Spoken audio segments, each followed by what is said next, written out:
So you can see the full version, here it is, circling around, do whatever you like. Got some new features, along with the old features, which are working much better now. You can select a custom pattern. This is one I made earlier. Boom. You might recognise this as a choo-choo snake. Actually took a long time to make, but anyway. Well, it took a long time to code, let's put it like that. I can save this again if I wanted to. That's the pattern there. It's going to let me type in. Not really sure how good I am at typing in stuff. Bam. Enter.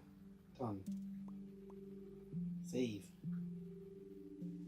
And so here it is now in the list. Not the best name. Okay. You can ask for a random pattern out of the pattern list. And you can get both staffs to be completely random out of all the variables. Click on that. Now I've got something quite strange. So I can have a little slow-mo button. Slow-mo. Or I've got a lot of different options now. The new ones are to show only the hands. So now I've got a little red and a little blue dot for the hands. And I can put down fire mode and it'll give me the trails. So now I can go into that LED mode. This is quite exciting. LED mode is one of my favourites.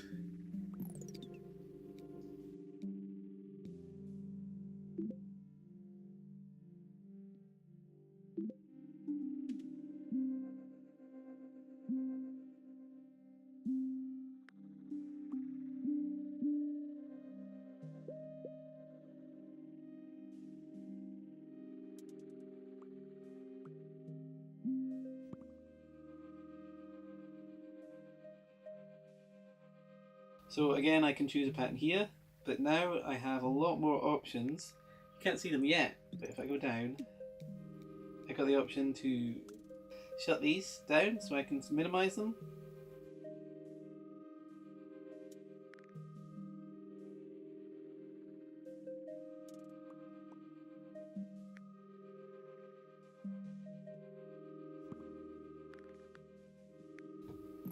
And I've got a lot of different options that I can use to make weird patterns. So I have these weird basic shapes. Some of them are from like Timbo Slice and some of them are more like trammel shapes. So making these pluses. Got a lot of different caps, including 8-step caps.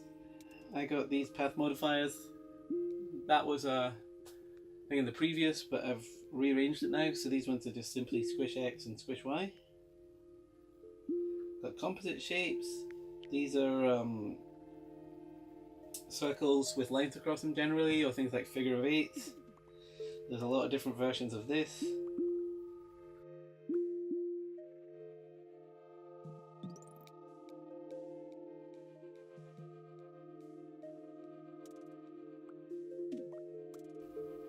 Also got grid tracing, where it moves between grid points, so I make a little peanut happen. It goes around there, around here, and up into this grid point. And all the way back down again. Yep, cool story.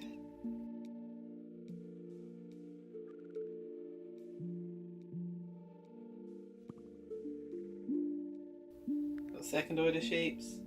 So this is where you make the shape out of the line that one of the wicks makes, hence the name second order. And you got 4 of them and different numbers of petals you can choose for the shape to have.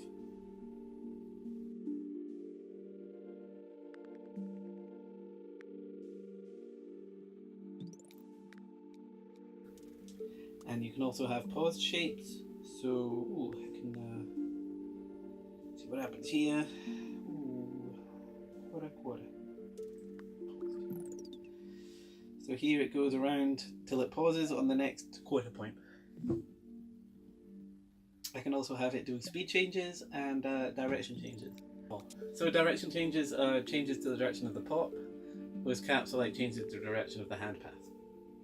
And I can also, go across, there we go. I can also change everything individually for each prop. There you go. Help online about it. You can find that on my website and from the Google Play Store, linked from there. It's been a ton of work, but hopefully you will find it useful, and I will be updating it in the future, obviously, with real fake 3D, more petals, probably a couple more patterns, and what else did I really want to do? Oh, I can't remember. Oh, and having inverse kinematics, so you can see the little arms waving around, making the patterns for you. Ooh. It's also backwards compatible with the free version, so you can share your custom patterns or any patterns that you find with people that have the free version. They can still play them and look at them. It did take a long time to make, so you do have to pay for it, I apologise, but it's very cheap. So there's that.